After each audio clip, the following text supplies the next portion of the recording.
Hey guys, good news and bad news. Good news, do you want to download another version of Java Aspects? Well, I know that's your favorite activity, so you can do that right now in the description. Bad news is, it's not the version of Java Aspects I've been showing you in all the devlogs up to this point that were supposedly about console aspects. You see, what is happening today is I am releasing a mini Java Aspects update. I'm just calling it 5.0.1. This is not the same one that was in my videos before, and it has... By the way, feel free to pause the video at any point right now to read through the entire credits and changelog, but essentially this is like a patch that should have really come out a few weeks after 5.0.0, and now it's coming out because the new betas are starting to cause errors and glitches, and I would rather not deal with those later, so we're just going to fix them all now. There are quite a few things, but the most major of them are these three central bugs.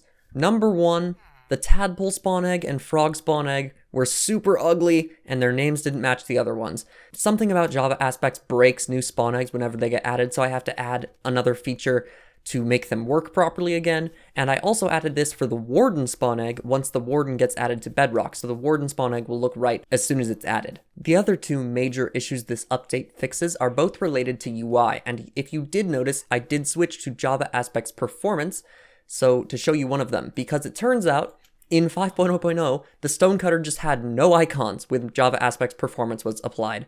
I have no idea how that made it through all the beta testing, and through my testing, and through everybody else's testing until the 5.0.0 release, but finally got reported to me, so I'm fixing it. You can once again actually see the items you're crafting in the Stonecutter. I can't believe it took that long for me to fix that. Also, villagers were really hard to trade with before using the quick trade buttons. For some reason, there was like another panel just blocking them so that none of your clicks would actually make it to the trade button. That's fixed now. If you were smart enough to bring emeralds to a trader, you can just click on the button and it'll put the stuff right in like it's supposed to. And you can even still highlight locked trades, which is the whole point of the Java Aspects feature.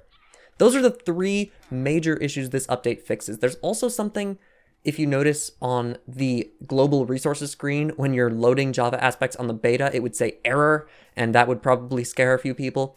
It worked perfectly fine without it, but it just meant that your chat messages would be censored. That has been fixed, and now your chat messages will be uncensored again. Besides that, this update just adds really small stuff that I could either add very quickly from 5.1.0, or I should have added to keep things working on the latest beta. For one, I saw the beta introduced a fix where shield blocking played the animation every time, so I was like, I should put that in Java Aspects. So now the shield animation accurately plays every single time you block with it. Also, the new items from the beta/preview with the frogs and tadpoles are now held correctly in your hand. They're no longer at an angle. It was also very easy to port all of the language changes from those devlogs, so everything related to banners and other languages and potion effects and updated Italian translations, updated Mexican Spanish translations, all of those are now in Java Aspects 5.0.1.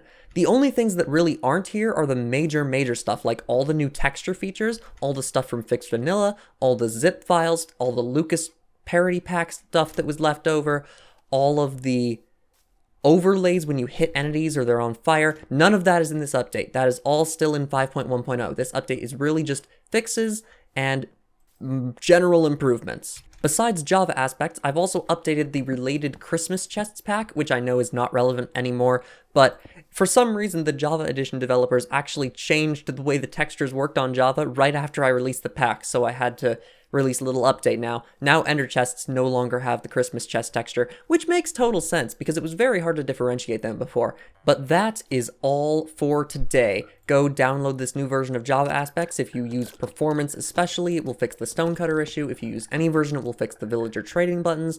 And if you are a fan of using Christmas chests out of season, I don't know why you would ever celebrate a holiday out of season. That seems so strange. But enjoy the update.